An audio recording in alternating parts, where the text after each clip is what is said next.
Hi, today we'll be seeing the space efficient linear time construction of suffix arrays. This paper was written by Bank Koa and Srinivas Aluru. So, the main aim is to construct suffix arrays in O of n time, and we will further discuss how this algorithm is space efficient. So, let's start with what is a suffix tree. So, a suffix tree of a string is the compact trie of all the suffixes of that string. So it is nothing but a tree representation of all the suffixes. So if we consider the string Mississippi, these are all of its suffixes, which starts from each and every character. So if we consider a tree, let's consider the suffix which starts with M. There is only one suffix, so we just write it as this branch. And because it is a compact trie, we just write the entire string. If we consider all the suffixes which start from I, we have one, two, three, four suffixes. So this one starts with I, it is I dollar, so I dollar, I PPI, I SSI. We have two of those which start with I SSI. So at this point, it has two nodes which further um, correspond to this the second value and the fifth value, the fifth suffix. Let's see what suffix arrays are. So, a suffix array of a string is the lexicographically sorted list of all of its suffixes. So, if we see all of these suffixes and if we arrange those in alphabetical order, the order which we get of the position of that suffix is the suffix array. So, dollar is basically the last character. It is lexicographically smaller than all the other characters of the string. Hence, it is the first one because it is smaller than all the others, and so on. It is often used in conjunction with another array called LCP array, which contains the length of the common prefix between every pair of consecutive suffixes in the sorted order. This is further used in process of pattern matching or building suffix trees, and is highly used in bioinformatics to find if a particular pattern is there in a genome sequence, which is really, really long. So it is important to build these arrays in linear time or optimized time for that matter. So let's start with the algorithm. Consider a string T, which has characters from Ti up to Tn, which belong to the alphabet set sigma. We denote a suffix Ti as the suffix which starts from position I in the string T. Let's see a high level overview of this algorithm. So we first classify the suffixes into two types, S and L. So we say that a suffix is of type S if the suffix ti is lexicographically smaller than suffix ti plus 1. That is, I is smaller than the suffix which starts just after that.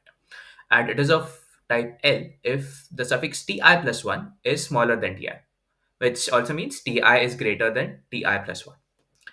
Uh, as the last suffix tn does not have the next suffix, it is classified as both S as well as N. The positions of the type S suffixes in the T partitions the string into a set of substrings. So what we do in this algorithm is we substitute each of these substrings with a rank according to their order and produce a new string T prime or T dash. So this new string contains integer values, which are basically the ranks of the substrings, which we found out earlier. And this new string, which only contains integer characters, is then recursively sorted. The suffixes of t prime gives a lexicographic order of all the s type suffixes. So we only focus on the s type suffixes in this. And from that order, we then find out the lexicographic order of all the suffixes in the original string. So let's divide each step into individual parts and let's see how it works. So this brings us to the first lemma, which states all suffixes of t can be classified as either type S or type L in O of n time. So because we want to construct it in O of n time, each and every step should at least work in O of n time. Let's prove this. So consider ti, where I is less than n. So there will be two cases where the character ti is equal to the character ti plus 1, or the character ti won't be equal to ti plus 1. If it is not equal, we just compare only those two characters and determine if ti is of type S or L. If they are equal, let's say we have a part of the string which is p.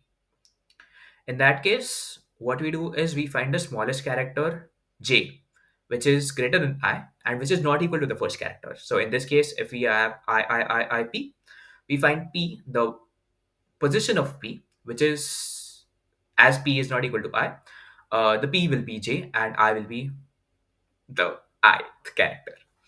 So if tj, the character tj is greater than ti, all the suffixes from ti up to tj minus 1 are of type S.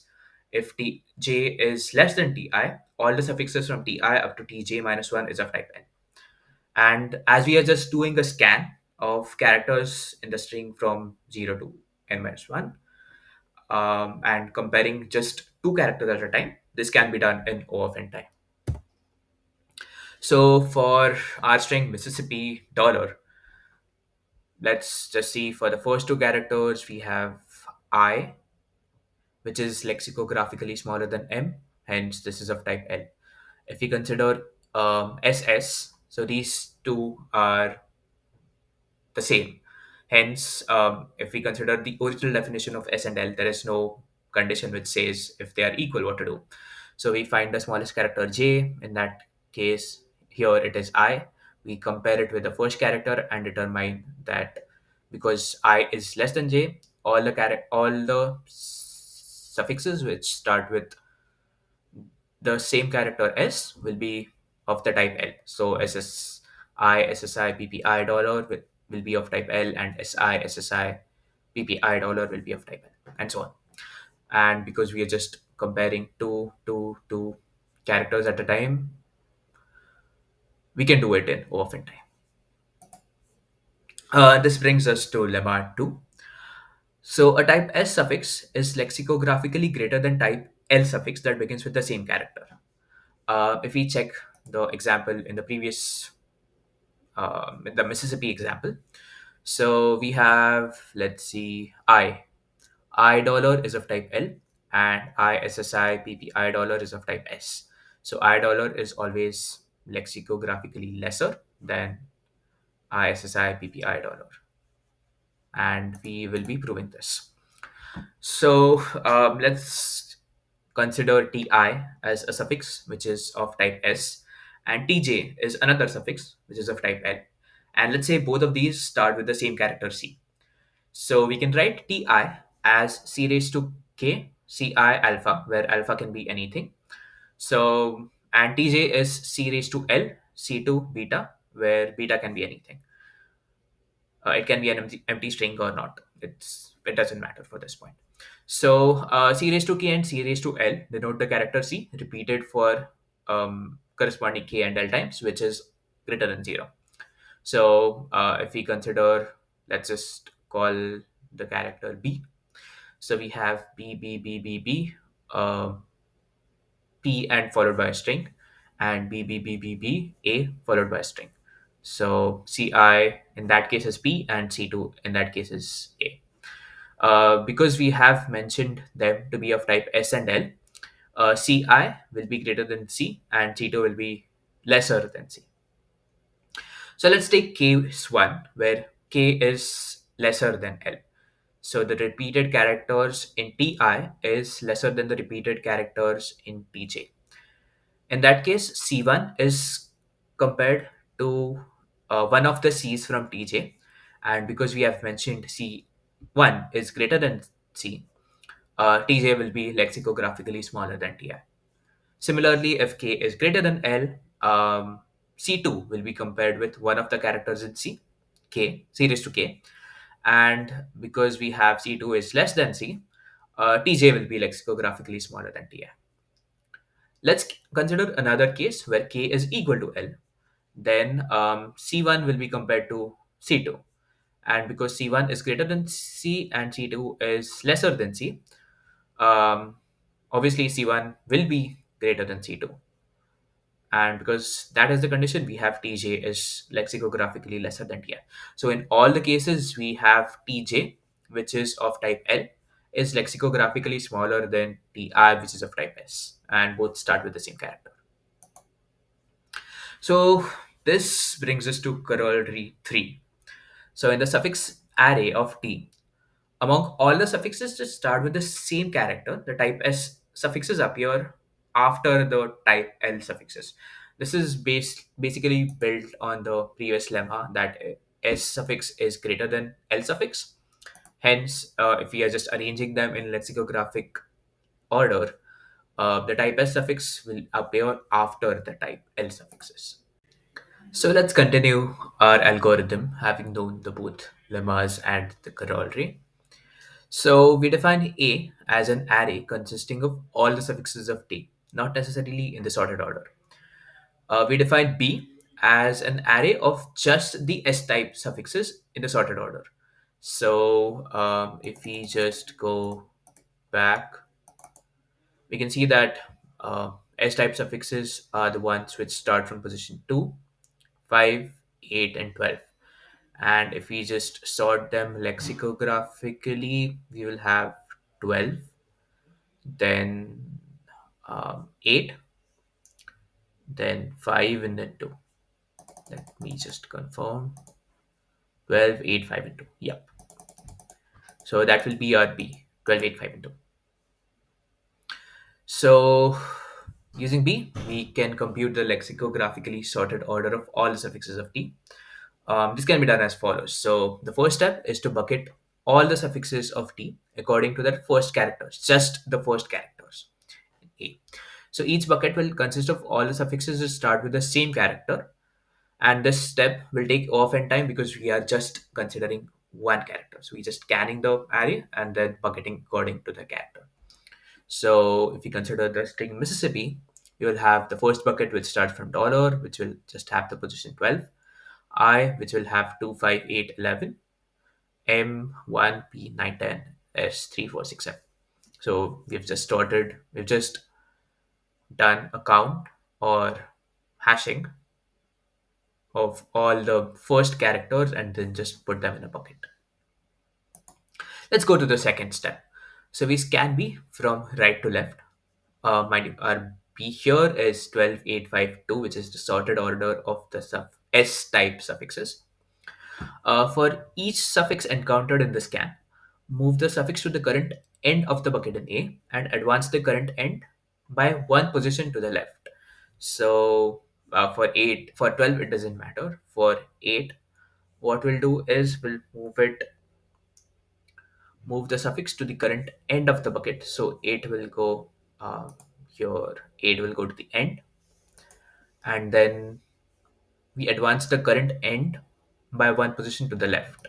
So in that case, if we move 8 to the end, our end will be here, which will have 2, 5, 11. Then again, uh, okay, I let's go back. So we scan it from right to left and not left to right. So first 2 will go to the end. We'll move the end to the left. Then we'll move 5. Then we'll move 8. So in the end, we will have 11, 8, 5, and 2. Yeah.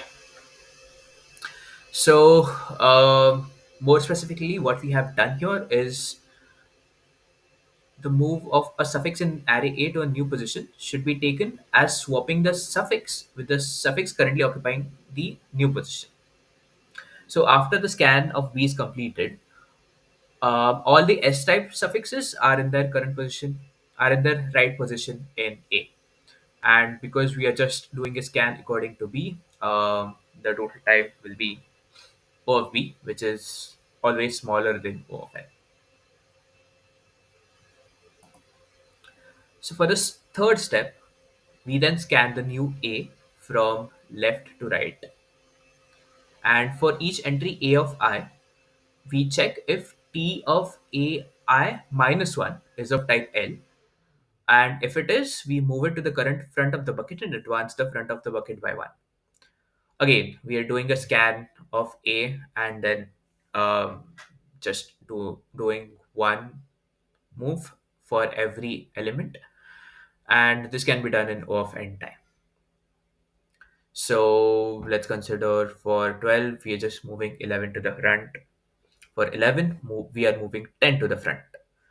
For 8, we need to check if 7, yep. So 7 is of type L. So we move 7 to the front and so on. So basically, we are just moving the previous character to the front. Doing this, we get to lemma 4. So the lemma 4 says that in step 3, when a scan reaches A of I, then suffix T of AI is already in the sorted position. So let's prove this lemma. So we'll do this by assuming something and then proving that our assumption is correct by contradiction. So let's consider that the smallest. Oh, we also know that the smallest suffix in T, that is the dollar sign, is always lexicographically smaller than all the other characters and hence should always be in the position A of 1. So let's consider that all the positions from A of 1 to A of I are already in the suffix, are already in the sorted order. Now we have to show that when the scan reaches A of I plus 1, that is just after the sorted order, then the suffix T A of I plus 1 is already in its sorted order. Let's assume that our assumption is wrong and there actually exists another character T A of K, which actually is after T, where K is greater than I plus 1, that is actually in the position T of A of I plus 1 in the sorted order, which means that T of A of K is lesser than T of A of I plus 1. And as in the second step we've seen earlier, all the S suffixes are already in the correct positions. Both T of A of K and T of A of I plus 1 must be of the type L. This is important for the proof. Because A is bucketed by the first characters and the suffix is never moved out of the bucket, we can assume that we can assume correctly that T of A of K and T of A of I plus 1 start with the same character. Let's call this character as C. So let T of A of I plus 1 be C alpha and let T of A of K be C beta. And because we know that A of K is of type L, beta should be lesser than T of A of K because beta is lesser than C and hence beta is lesser than T of A of K. And our assumption was also that T of A of K is lesser than T of A of I plus 1, which also means beta is lesser than alpha. And because beta is lesser than T of A of K, beta must occur right before T of A of K. And because we say that T of A of K is in the position I plus 1, beta must occur to the left hand side. That is, it should be between A of 1 to A of I. And because beta is also lesser than alpha, T of A of K should have been moved to the current front of the position before T of I plus 1. And that didn't happen. So this contradicts our assumption about the existence of A of K, which is smaller than um, A of I plus 1. And hence, we can prove our lemma here. So where have we reached so far? We have shown that all the S suffixes are sorted in the second position. We assumed that we have B where all the S suffixes are sorted. Using that, we determined the order of all the suffixes of T in O of n time. We can also show that if we have the sorted order of type L, we can do the same thing for all the suffixes. So it doesn't matter if we just consider type S or type L. If we have one sorted order, we have the sorted order of one of them, we can do it for the rest of them as well in linear time. So it just matters on whichever is smaller. If you have smaller number of S type suffixes, we'll do the sorting for S type suffixes first and then use that to sort all the remaining suffixes. So once as the suffixes of T are classified as both S and L, we choose to sort those type of suffixes which are fewer in number, essentially. So we will see how to recursively sort these suffixes. So to do this, we'll first define what are S substrings.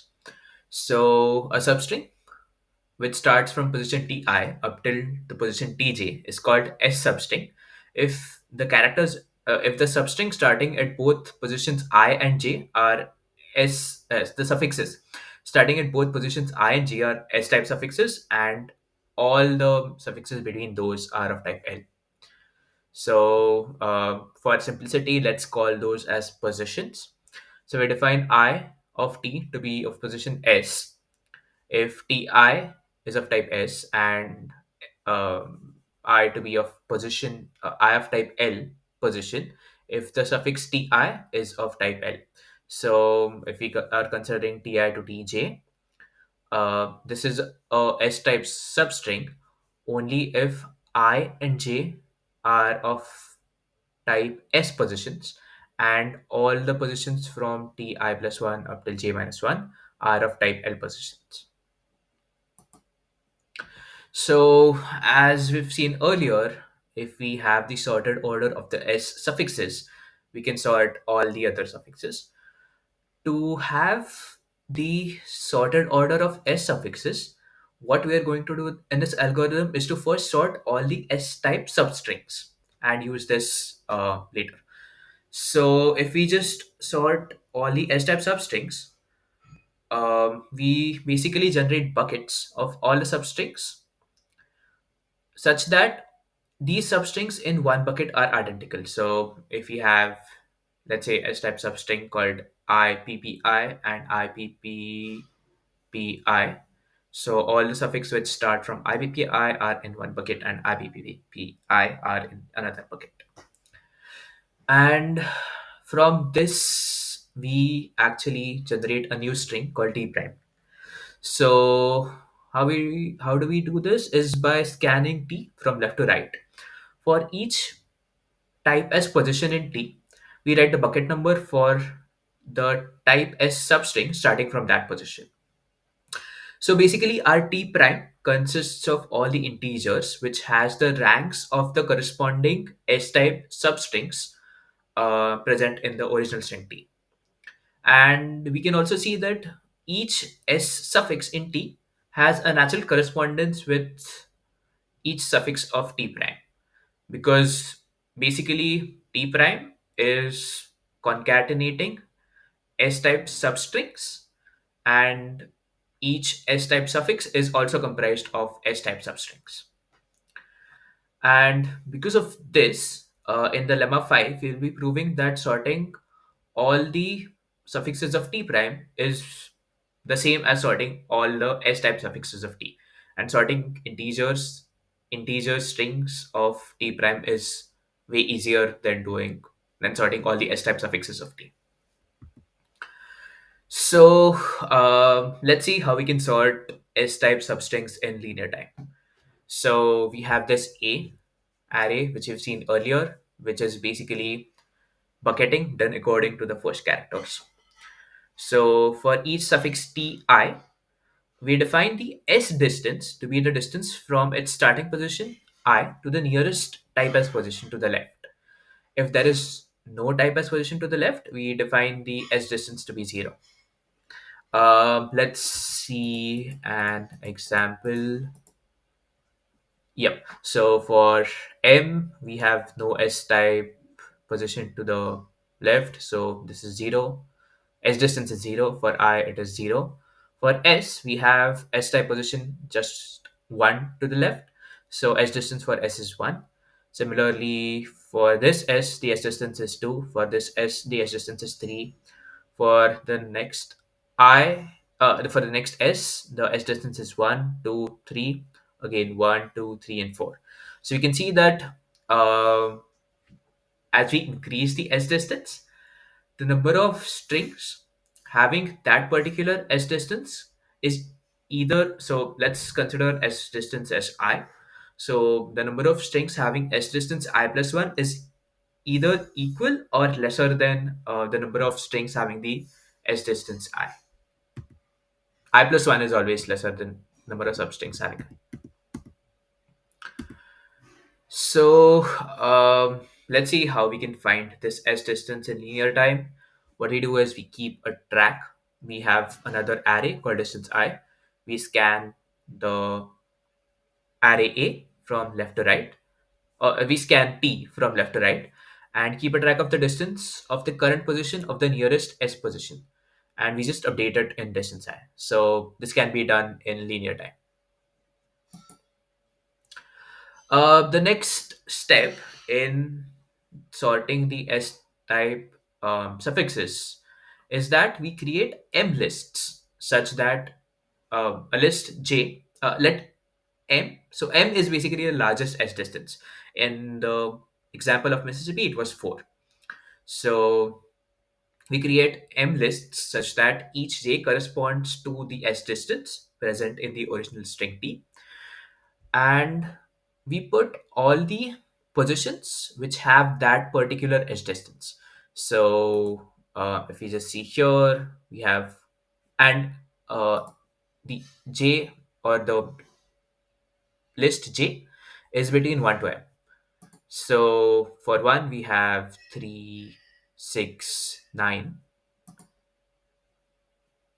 Okay, again, this is according to the position in A. So we have 936 and so on. So for 2 we have 10 for 7, for 3 we have 5, 8, 11, and for 4 we have 12. And this is already bucketed according to the first character. So 3, 6 here is in the same bucket, 9 is in a different bucket, 10 is in a different bucket, 4, 7 is in one bucket, and so on. So here for the M lists, they're already bucketed according to their first character. And we can create these lists by just scanning A from left to right and assigning them according to their values in distance A of I, so from the distance array. So now let's come to the actual algorithm of sorting the S substrings. So this is done by repeated bucketing of one character at a time. So we have already bucketed while creating the M list. We have already bucketed them according to their first character, which was done earlier, which was already present in A. So suppose the type S substring are bucketed according to their first j minus 1 characters. We just extend this to j characters by scanning the list j. So what we do is for 2, let's consider j as 2. So for each suffix ti encountered in the scan of the bucket j, move the substring, move the S type substring starting at ti minus j. So 10 minus 2 is always an S substring. 4 minus 2 is always an S substring. 7 minus 2 is always an S substring. So once this particular um, position is encountered, we just move ti minus j to the current front of the bucket in the original array, which consists of only the S type substrings. Um, so uh, after a bucket of list j is scanned, the new bucket boundaries are drawn between all the S substrings that have been moved and all the S substrings that have not been moved.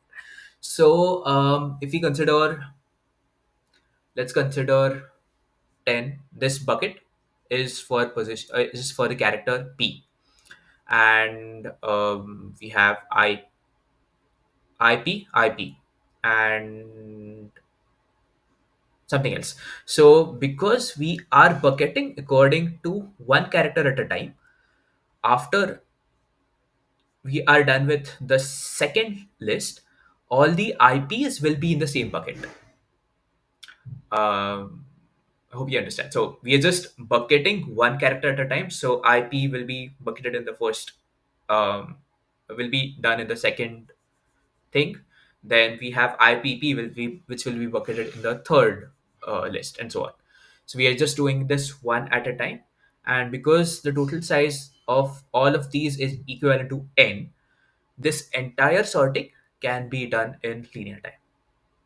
So we are just bucketing one character at a time and then moving them to the front of the bucket.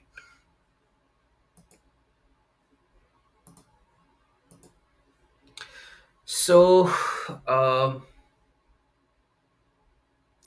sorting of the type as substring using the above algorithm respects the lexicographical ordering of the S type substrings. However, there is one property which is important. If a type S substring is the prefix of another S substring, then the bucket assigned to the shorter substring will be larger than the bucket number assigned to the larger substring. So, basically, if an S substring is a prefix of another S substring, the shorter substring will have a larger bucket number than the larger substring. This is one property which is there when we follow our algorithm. Apart from that, it always follows the lexicographical order, and it makes sense, right? So if let's say there is a substring which is I P I and another substring which has I P I K, and both are S type substrings, then if IPI is a prefix of IPIK, the I in the longer prefix is of type L and should be lexicographically smaller than IPI. And hence, the bucket number for the larger or the longer substring, in case of two S type substrings where one is a prefix of another, the larger substring has smaller number and a smaller substring has larger bucket number, which is there, which follows the order in which it should appear.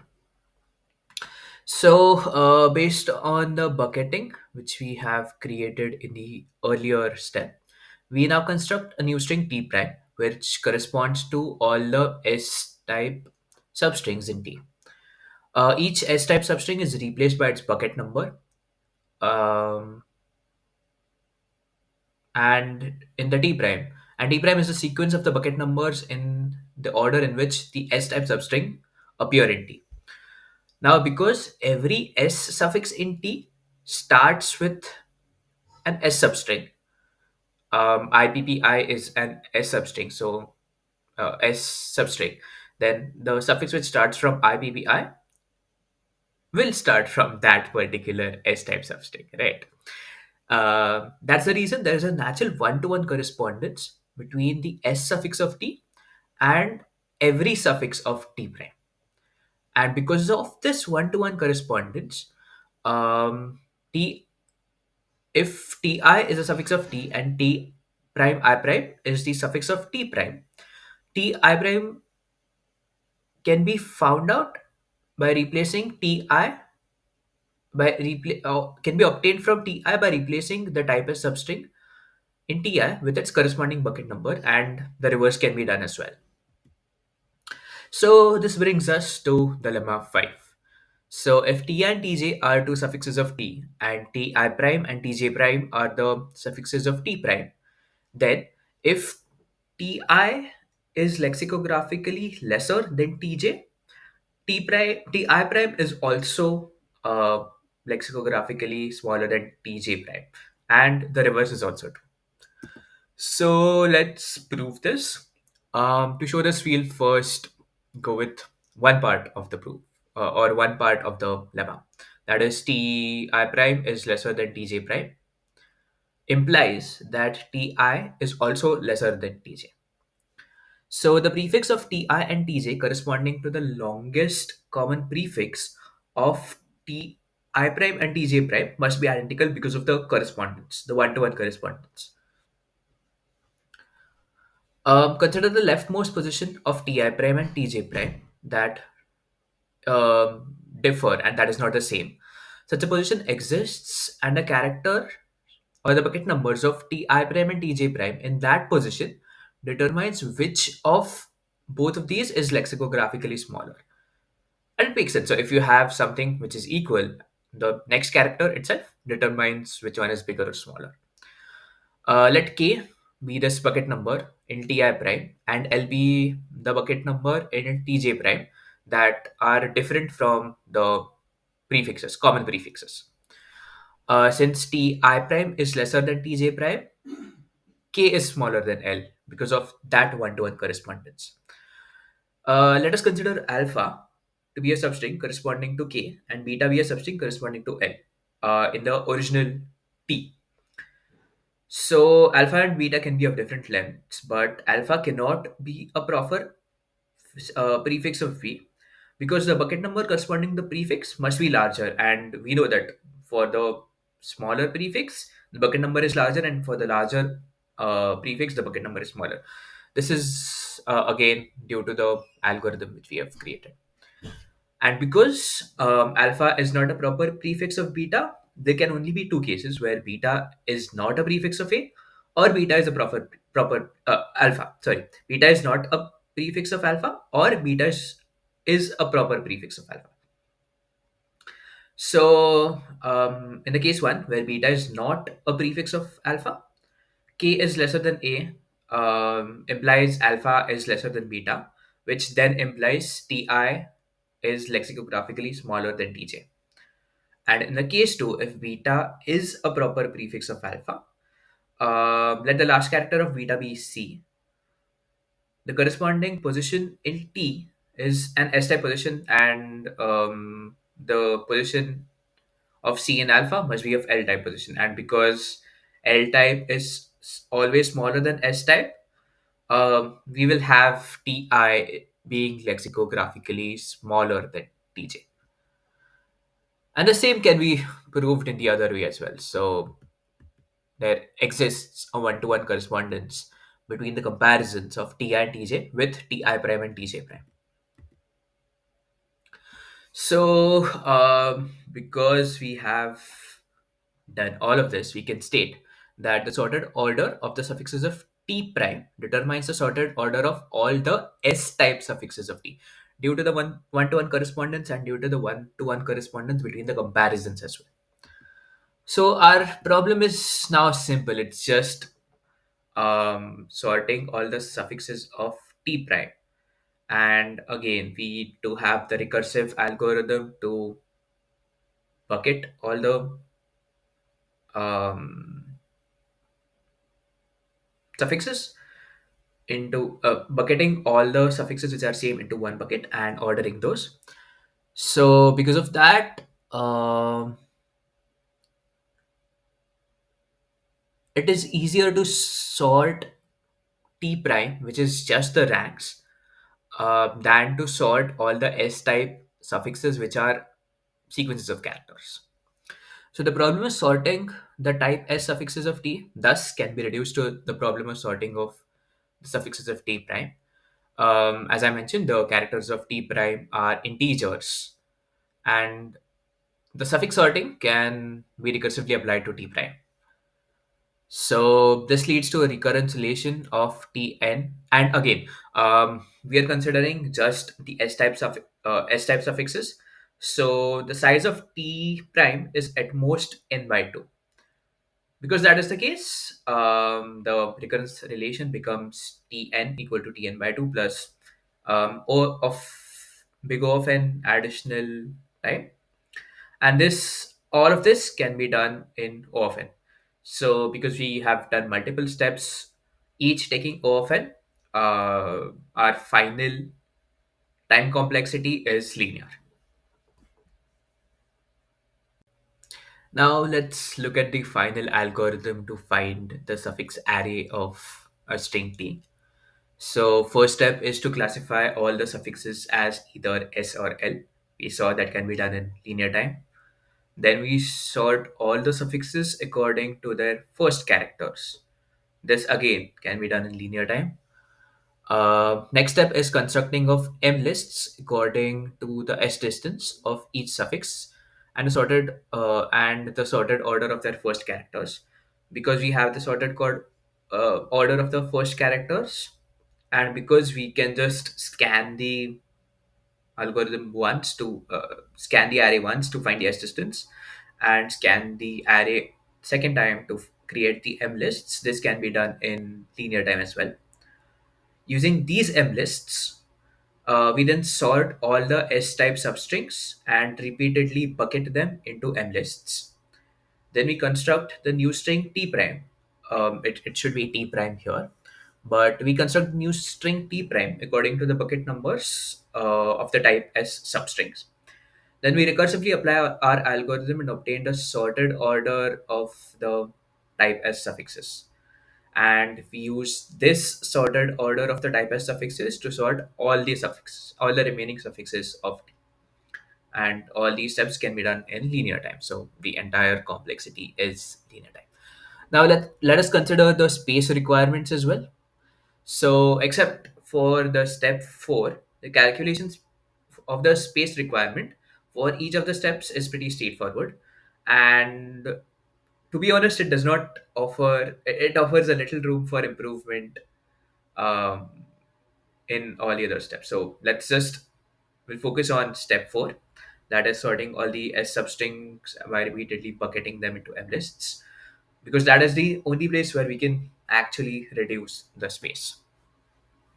So to do this, we will consider another array C. C can be actually calculated from the step 2, so you don't need multiple calculations. So C is an array containing all the S type substrings bucketed into their first characters, as we did in the step 2. Let R be an array of size n such that C of I equal to j, then R of j equal to k, where k is the position of the end of the bucket. So let's consider that a bucket has values 2, 5, 8, 10, and 10 is the last value in the bucket. So R of 2, 5, 8, and 10 will be equal to the value 10. That is the last value in that particular bucket. And you also define another array called LPTR, that is the left pointer, which points to the front of the bucket, and that is only defined for the positions where end of the bucket is defined. So as I mentioned, like let the bucket be 2, 5, 8, 10, then only LPTR of 8 will point to 2, and for everything else 2, 5, and 8, it will be the value of LPTR k will be -1. And what we essentially will be doing is, instead of maintaining the entire character C, um, we'll just be maintaining the right pointer and left pointer to the bucket, and we'll just be incrementing that pointer. And it should be pretty straightforward. So as I mentioned, R of I points to the end of the bucket, and LPDR of end of the bucket points to the start of the bucket. So we need to tweak, because of this LPTR and R, we need to tweak our algorithm for the suffix sorting a bit. So in the first scan, we scan through the bucket in the list J and move some elements, that is substrings, to a new bucket. The new bucket is placed in front of the old bucket. So let's just say we have done bucketing according to IP, and there is IPP and IPPR. So there will be a bucket of IPP, and then there will be a bucket of IPPR. So the end of IPP will basically be the starting of the next bucket. And we'll be using this property basically to maintain the pointers. So using the left pointer, each old bucket has a pointer LPTR that keeps the track of the current front of the old bucket. After moving each element, the pointer points to the boundary between the new bucket and the old bucket. So essentially, we don't need to maintain all the values, we just need the start and end of the bucket. Then we scan the bucket again. For each suffix ti, we move the substring starting at ti minus j, the correct position of the bucket. That is the S type substring, whatever we did for the previous in the previous method, where we were moving the S type substrings according to the values in M. First, update the position of r I minus j, which is equal to the left pointer -1. And then we adjust the LPTR. So LPTR of the end of the bucket is set to -1. If the LPTR of the last point is -1, we set it to Ri minus j. Otherwise, we just decrease the left pointer by 1. And thus, we just use this to maintain the bucket values instead of maintaining the entire array. And in two scans, all the elements are correctly placed in the new buckets. So, again, because it follows the method from the previous thing, um, with a few additions in constant time, the algorithm still works in O of n, big O of n. To construct M lists, we are using a stable counting sort on A, using the S distance as the key. So the total number of space that is required for this algorithm is just three integer arrays. That is A, M lists, and a temporary array. And the fact that we discard almost all the arrays before the next step, our the largest space requirement is for the first step, and it just keeps on decreasing in the next steps with the value of m being smaller than the previous value. Thus, it is possible to derive an implementation of an algorithm that uses three integer arrays, each of size n. Um, that will be, if we consider, because it is an integer, the size of each value integer is 4 bits. It'll be 12 n 4 bytes. The total value is 12 n bytes plus 3 by 2 n bits for the constant space which is required. So yeah, we have seen the algorithms which actually calculate suffix arrays in linear time do require an average of 20 n bits, and we have just shown that we can do that in 12 n plus 3 by 2 n bits. And if we limit the size of the alphabets as is there in genome sequencing, where the size is just 4, we can further reduce this from 12 n bytes to somewhere around 8 n bytes, which is really amazing compared to what other linear time suffix array construction algorithms do. So this is the link to the paper. You can just go through the paper once. And yes, we have implemented suffix arrays in linear time and with the optimized space complexity. Thank you.